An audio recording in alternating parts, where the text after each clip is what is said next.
Hi, welcome back to Crime Scout. Imagine this.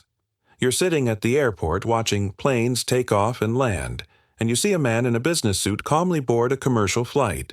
The plane takes off, climbs to cruising altitude, and continues on its route. But when it lands at the destination, that man is gone. Not in the bathroom, not in his seat, just gone. Vanished at 30,000 feet. How is that even possible? Where did he go? Today, we're diving into one of the most bizarre and enduring mysteries in aviation history, the case of D.B. Cooper, the only unsolved case of air piracy in American history. A man who boarded a plane, hijacked it, extorted $200,000, and then jumped out of the aircraft mid-flight, never to be seen again. If you're new to Crime Scout, we cover the most fascinating and perplexing true crime cases that make you question everything you think you know. Hit that subscribe button and turn on notifications because this story will absolutely blow your mind. Let's get into it. It was the day before Thanksgiving, November 24th, 1971. Portland International Airport in Oregon was busy with holiday travelers heading to see family and friends. Among the passengers waiting to board Northwest Orient Airlines Flight 305 to Seattle was a man who appeared completely unremarkable. He was in his mid-40s, wearing a business suit, a black tie, and carrying a briefcase. He had dark hair, dark eyes, and wore sunglasses. He purchased his ticket under the name Dan Cooper, paying cash, which wasn't unusual at the time. He checked no luggage, just carried a small briefcase and a paper bag. Everything about him seemed normal, just another businessman traveling on the short 40-minute flight from Portland to Seattle. The flight crew didn't notice anything strange about him. He was quiet, polite, and kept to himself. The Boeing 727 aircraft had only 36 passengers that afternoon, so it wasn't crowded. Dan Cooper took his seat in row 18, Seat C, an aisle seat near the rear of the plane. The flight attendant assigned to the aft section of the plane was a woman named Florence Schaffner. As the plane prepared for takeoff, Cooper sat calmly reading a magazine, seemingly just like any other passenger. Shortly after the plane took off and reached cruising altitude, something extraordinary happened. Cooper handed Florence Schaffner a note. She initially thought he was trying to hit on her, something flight attendants dealt with regularly, so she just tucked the note in her pocket without reading it. But Cooper leaned closer and said quietly, "Miss, you'd better look at that note. I have a bomb." Schaffner's heart must have stopped. She quickly opened the note, and her blood ran cold. The note read something to the effect of, "I have a bomb. In my briefcase. I will use it if necessary. I want you to sit next to me. You are being hijacked." Schaffner sat down next to Cooper, trying to remain calm. He opened his briefcase just enough for her to see inside. She later described seeing red cylinders, wires, and a battery, what appeared to be an explosive device. Cooper's voice was calm and polite. He wasn't aggressive or threatening in his demeanor, but his demands were clear. He wanted $200,000 in $20 bills, 4 parachutes, and a fuel truck standing by in Seattle to refuel the aircraft. He told Schaffner to take his demands to the cockpit. The flight crew immediately notified the authorities on the ground. The president of Northwest Orient Airlines was contacted, and the FBI was alerted. This was now a hijacking situation.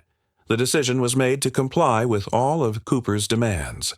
No one wanted to risk the lives of the passengers and crew. The plane circled over Puget Sound for nearly 2 hours while authorities in Seattle scrambled to gather the money and parachutes. Cooper remained calm throughout this time, even ordering a bourbon and soda, which he paid for. Witnesses said he was polite, never raised his voice, and seemed completely in control. Meanwhile, the Seattle-Tacoma International Airport was preparing for the plane's arrival. The FBI gathered $200,000 in $20 bills, and the serial numbers of the bills were recorded. They also obtained 4 parachutes, 2 primary chutes, and 2 reserve chutes from a local skydiving school. When Flight 305 finally landed in Seattle, it taxied to a remote part of the airport. Cooper's demands were clear. He wanted the money and parachutes delivered to the plane, and he wanted all the passengers released. Once his demands were met, the crew could refuel the plane, and he would provide further instructions. A Northwest Orient employee brought the money and parachutes onto the plane. Cooper inspected them carefully, then allowed all 36 passengers to deplane. They were safe. The flight attendants were also allowed to leave, except for one, Florence Schaffner, and another attendant named Tina Mucklow, who Cooper asked to remain on board. Now it was just Cooper, the two flight attendants, and the flight crew, pilot William Scott, co-pilot William Ratasak, and flight engineer Harold Anderson. Cooper then gave his next set of instructions. He wanted the plane to fly to Mexico City, but with specific parameters. The plane should fly at minimum speed, approximately 100 knots, with the landing gear down, the wing flaps at 15 degrees, and at an altitude no higher than 10,000 feet. He also wanted the aft stairs, the stairway at the rear of the aircraft, to remain deployed during flight. The crew told Cooper that the aircraft couldn't make it all the way to Mexico City with those specifications without refueling. Cooper agreed to a refueling stop in Reno, Nevada. The plane took off from Seattle at approximately 7:36 p.m., heading south toward Reno. Cooper told the remaining flight attendants to go into the cockpit and close the door. He wanted to be alone in the cabin. Tina Mucklow was the last person to see D.B. Cooper. She went into the cockpit and closed the door as instructed. The flight crew couldn't see what Cooper was doing in the back of the plane. At approximately 8:00 p.m., somewhere over the wilderness of southwestern Washington state, the crew felt a change in the aircraft's pressure and movement. The aft stairway had been activated. Cooper had opened the rear door and deployed the stairs. At 8:13 p.m., the crew noticed the tail of the aircraft suddenly shift upward, indicating that a significant weight had left the plane. D.B. Cooper had jumped. He had taken the money, strapped on one of the parachutes, and leaped out of the back of a Boeing 727 into the cold, dark, rainy night, somewhere over the rugged wilderness. The plane continued to Reno, where it landed safely. When authorities boarded the aircraft, they found Cooper's tie clip, and one of the parachutes he didn't use. The aft stairs were still down, the rear door was open, and Cooper was gone. He had vanished into the night with $200,000. The manhunt that followed was massive. The FBI immediately launched one of the most extensive investigations in its history. They tried to determine exactly where Cooper had jumped based on the flight path, airspeed, and the moment the crew felt the pressure change. The search focused on a remote, heavily forested area near the town of Ariel, Washington, along the Lewis River north of Portland. Military personnel, local law enforcement, and volunteers combed the wilderness for weeks. They searched for Cooper's body, the parachute, the money, any sign of him. But they found nothing. Absolutely nothing. It was as if he had disappeared into thin air. The terrain was brutal. Dense forest, steep ravines, and heavy undergrowth. If Cooper had landed in that area, especially at night in the rain, survival would have been extremely difficult. The investigation into who D.B. Cooper really was became a national obsession. The name Dan Cooper was almost certainly an alias. Investigators quickly discovered there was no record of anyone by that name matching the description. Interestingly, the media mistakenly reported his name as D.B. Cooper, and the name stuck, even though the ticket was purchased under Dan Cooper. The FBI interviewed hundreds of potential suspects over the years. They developed composite sketches based on descriptions from the flight attendants and passengers. The sketches showed a man in his mid-40s with dark hair, dark eyes, wearing a suit and sunglasses. But who was he really? One of the most famous suspects was a man named Richard Floyd McCoy, Jr. Just 5 months after the Cooper hijacking, McCoy hijacked a United Airlines flight in a very similar manner. He demanded $500,000 in parachutes, then jumped out of the plane over Utah. But McCoy was caught within days.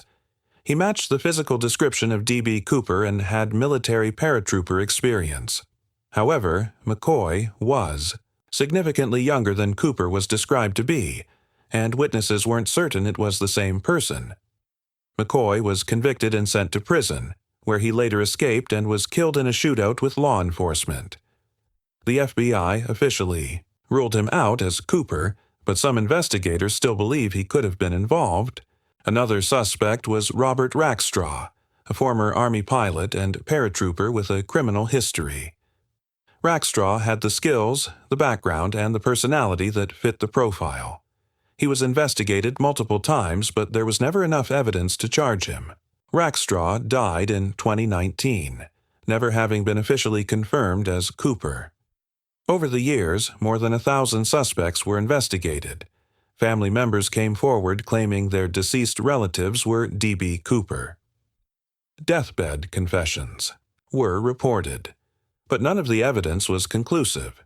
The FBI even exhumed bodies and conducted DNA testing, but nothing matched the DNA samples recovered from Cooper's tie left on the plane.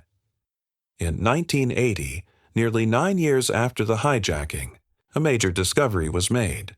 A young boy named Brian Ingram was on a family camping trip along the Columbia River near Vancouver, Washington. While digging in the sand along the riverbank, he found 3 packets of deteriorating $20 bills, totaling $5,800. The serial numbers matched the ransom money given to D.B. Cooper. This was the only physical evidence of the money ever recovered. The discovery raised more questions than answers. How did the money end up in the Columbia River, which was miles away from the suspected jump zone? Did Cooper land in the river and drown? Did he bury the money and it washed into the river during flooding? Or was this money planted to throw off investigators? The bills were badly degraded, suggesting they had been in the water or wet sand for years. The rest of the $200,000 has never been found. Not a single other bill has ever turned up in circulation, which is remarkable considering the serial numbers were recorded and publicized. The question that has haunted investigators and armchair detectives for over 50 years is simple. Did D.B. Cooper survive? Many experts believe he didn't.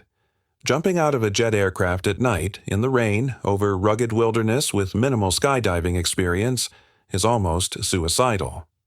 Cooper was wearing a business suit and loafers, hardly appropriate attire for a parachute jump into the wilderness. The temperature outside the aircraft was well below freezing. The wind and rain would have been brutal. Even if his parachute deployed correctly, landing in dense forest in the dark would have been incredibly dangerous. He could have hit trees, broken bones, been knocked unconscious, or landed in the river and drowned. Without proper survival gear, exposure to the elements could have killed him within hours. Search teams believed that if Cooper died on impact or shortly after, his body could have been hidden by the dense forest canopy and never found. However, some people believe Cooper was an experienced skydiver and survivalist who planned everything meticulously and successfully escaped. The fact that he specified the flight parameters, the altitude, speed, and flap settings suggests he had knowledge of aviation and parachuting. He knew what conditions would allow him to jump safely. He chose a flight path that took him over remote wilderness where he was less likely to be found. He demanded multiple parachutes, which suggested to authorities he knew what he was doing. Some theorists believe Cooper had accomplices on the ground who picked him up after he landed, which would explain why he was never found and why the money never circulated. If Cooper survived and successfully laundered or hid the money, he pulled off the perfect crime. In 2016, the FBI officially closed the active investigation into the D.B. Cooper case, citing the need to focus resources on more current cases. However, they left the case open to new leads and encouraged anyone with credible information to come forward. The case remains the only unsolved act of air piracy in American aviation history. The mystery has inspired countless books, documentaries, movies, and television shows. There are annual D.B. Cooper conventions where enthusiasts gather to discuss theories. Amateur investigators have spent decades trying to solve the case. The fascination endures because the story has everything: a daring crime, an audacious escape, an unsolved mystery, and a protagonist who remains a ghost. The D.B. Cooper hijacking also changed aviation forever. In the aftermath, the FAA mandated modifications to aircraft to prevent similar incidents. The Cooper vane, a mechanical device, was installed on Boeing 727s to prevent the aft stairs from being deployed during flight. Airport security was dramatically increased. The casual atmosphere of early 1970s air travel, where you could buy a ticket with cash minutes before a flight and walk onto a plane without screening, ended. Metal detectors, baggage screening, and passenger identification requirements became standard. In many ways, D.B. Cooper's hijacking marked the end of the innocent era of commercial aviation. What makes this case so compelling is that we may never know the truth. Did D.B. Cooper die in the wilderness that cold November night, his body hidden by nature for eternity? Or did he successfully pull off the greatest unsolved crime in American history, living out his days in anonymity with his ill-gotten fortune? The fact that only $5,800 of the $200,000 was ever recovered suggests something unusual happened. The mystery of how those bills ended up in the Columbia River remains unsolved. Every theory has gaps, every suspect has been ruled out or died without confirmation, and every lead has gone cold. For those of us fascinated by true crime, the D.B. Cooper case represents the ultimate unsolved puzzle. It's a story that captures the imagination because it seems almost impossible. A man boards a plane, hijacks it with calm professionalism, gets his ransom, jumps into the night, and vanishes completely. No body, no confirmed identity, no resolution. Just an enduring mystery that has captivated America for over 50 years. If you have any theories about what happened to D.B. Cooper, drop them in the comments. Do you think he survived, or did he die in the jump? Was he a criminal genius, or a desperate man who got lucky before his luck ran out? Let's discuss, but keep it respectful and thoughtful. If this case fascinated you, give this video a thumbs up and share it with friends who love unsolved mysteries. Don't forget to subscribe to Crime Scout for more incredible true crime stories. That will keep you thinking long after the video ends. Until next time, stay curious, keep questioning, and remember that sometimes the best mysteries are the ones that remain unsolved. This is Crime Scout, signing off.